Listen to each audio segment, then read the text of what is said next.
Bos nak beli kereta mewah, nak kereta nampak sporty punya. Nak kereta owner lama ada jaga sama dengan kereta ambil balik, tak payah bikin. Masih ada waranti atau panggil kita bagikan waranti. Okey, ini hari Seri baru dapat sebuah tahun 2014. Ini adalah Nissan Tiana 2.0 XL.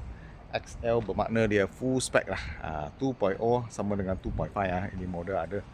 Ini yang full spec 2.0 punya XL model. Okey, ini hari Seri juga nak jual harga berbaroi di market Malaysia. Kereta siap, elok, cantik sudah. Bagi setahun waranti, garanti pakai tak ada masalah. Ambil balik, isi minyak saja sudah boleh jalan. Sportlim aftermarket sudah tukar, nampak lebih sporty. Kereta tiada kemalangan, tak ada banjir.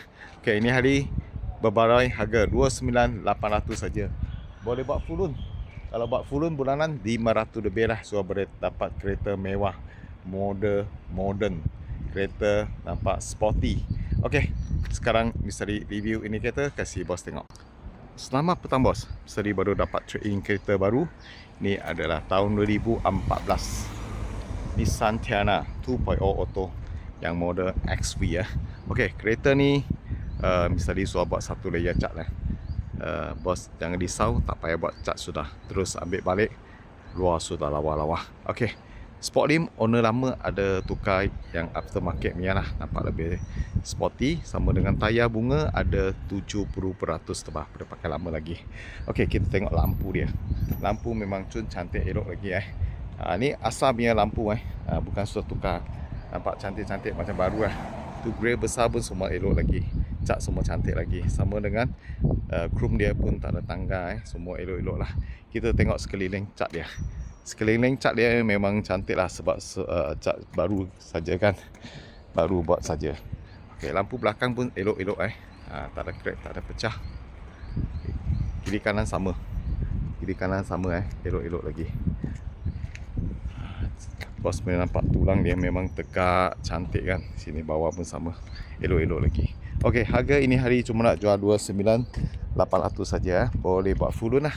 Kalau buat full loan bulanan 500 lebih. Kereta sudah siap elok punya. Bukan kereta cat tak buat, dalam interior pun tak cantik. Itu jual 23, 24.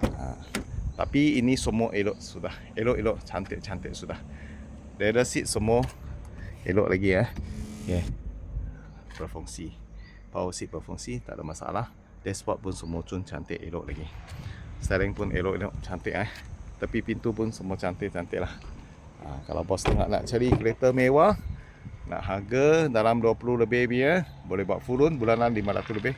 Ini buah kereta boleh kata paling sesuai lah boleh kata. Okay, Tiana belakang memang luas dengan lebar. Boleh duduk lebih ramai orang. Okey, tahun 2014 Nissan Tiana 2.0 Auto yang XL full spec. Harga ini hari cuma nak jual harga 29,800 saja. Boleh buat full loan bulanan 500 lebih lah. Kalau ada sesiapa bos suka, Roger Misteri. Thank you bos support.